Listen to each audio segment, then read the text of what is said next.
It's the Marty Show.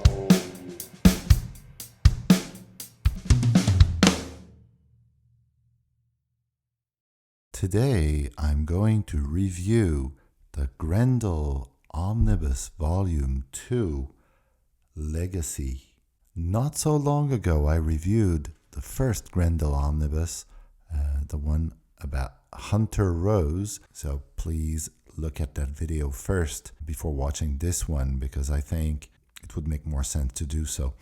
But you might already be familiar with Grendel, and if you are, then it's perfectly okay to watch this one first. In my case, I'm a new reader. I wasn't very familiar with this series before, and I'm liking it very much so far. The first omnibus was very, very interesting. It was challenging, though. And I'll say the same thing about this second omnibus. It contains all 4 stories, actually 5 stories. All 5 stories are very interesting and very unique. All of them are completely different. The first story with art by Tim Sale. Basically everything here is written by Matt Wagner, the creator of Grendel. But the first story has very, very nice art. And it is, I would call that some kind of psychosexual drama. While the second and longest story in the omnibus, Devil's Legacy, is pretty much a follow-up to the Hunter Rose story. And this time, Grendel takes possession of a new person. And it happens to be Christine Spar, a woman who wrote extensively about Grendel. And she's the daughter of the young girl, Tracy, who was under Hunter Rose's tutelage. And this storyline has art by the Pander brothers. It's got a very early 90s feel, but actually this comic originally came out in the late 80s, mid to late 80s. So it's quite ahead of its time. If you think about it, it's got this kind of Todd McFarlane vibe to it. At first, I wasn't a big fan of the art here. It's so different from what came in the previous omnibus. But as I kept reading, I got into it, and the story is actually very interesting. And after a while, the art actually fits the subject matter. It's more of an action story compared to what came before and what probably comes after. This is the most superhero-ish story that I've read so far in the Grendel cycle. But basically, I liked it very much, and it's a very engaging story, and you actually empathize a lot with Christine Spar, the new Grendel.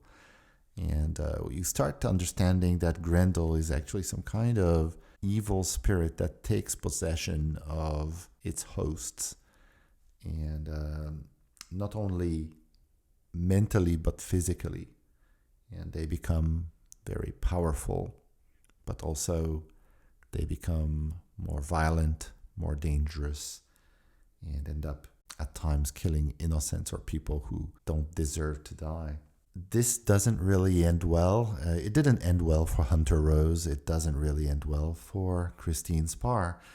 And then we've got the third story here in the omnibus, which is about Brian Lee Sung, who is Christine Spar's lover in the previous story.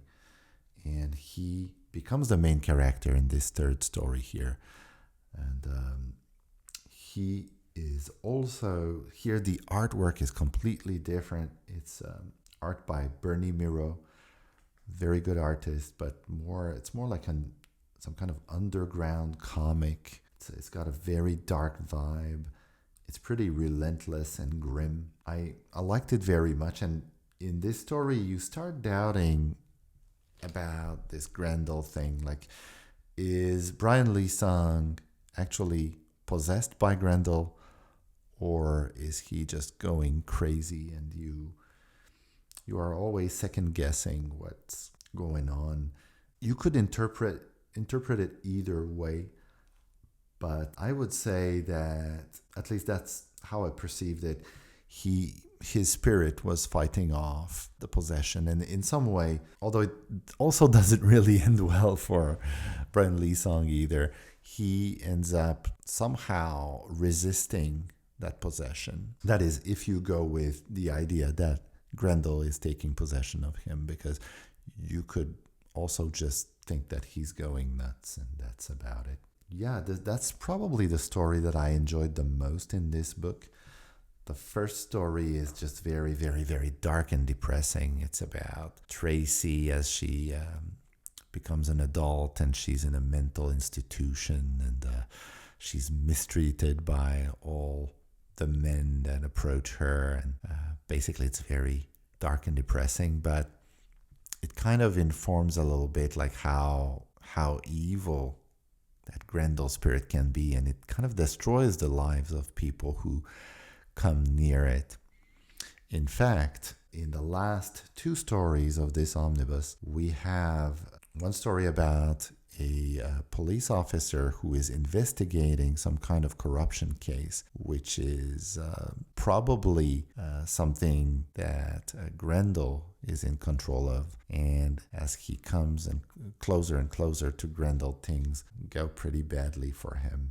It's got this very experimental style. It feels a little bit like something Will Eisner would write and draw. It's not really a Grendel story in the sense that the character of Grendel doesn't really appear in the story. So it's more like a Zodiac type story where someone is hunting for Grendel. It's very good. I really liked it, although it's a little bit hard to read. The text is a bit small. And this is the second edition of the Omnibus, and based on what I read online, the first edition was a smaller format, so it must have been close to unreadable, at least even in this edition. Maybe I'm getting old, but my eyesight is not what it used to be, and it's not an easy read, but still a very interesting story. It's got almost a Chris Ware feel to it. It's very methodical, and it's a bit slow paced, but I liked it. As for the last story, it is drawn in a similar style. It's also pretty experimental in design, and it's about an informant who knows things that Grendel doesn't want to be known. And so he becomes extremely paranoid, and you can already guess that it doesn't end that well for him either. Basically, Grendel stories tend to end on a sour note, if not the death of the protagonist. But this one I liked a little bit less. I just feel it's a bit redundant. It's kind of the same thing as the previous story. It's also a little bit hard to read. The artwork is great, though. Those two last stories are drawn by Matt Wagner himself, and it's good. It's different from everything I've seen, really. So it's a big A for effort, but ultimately I'm not sure it's all that satisfying. Still, I really enjoyed reading this omnibus. It's got a wide variety of content, so if you don't like one story, you might like the other one. And they all somehow connect to each other. So it doesn't feel as, I would say that the first omnibus, sometimes it just felt like stories were a bit disjointed, disconnected, and the artwork was totally different from one story to another. And it was mostly composed of short stories. While here we've got feature-length stories, or close to feature-length. So as a whole, it's quite satisfying, and I'm eager to read more Grendel stories. I recommend it.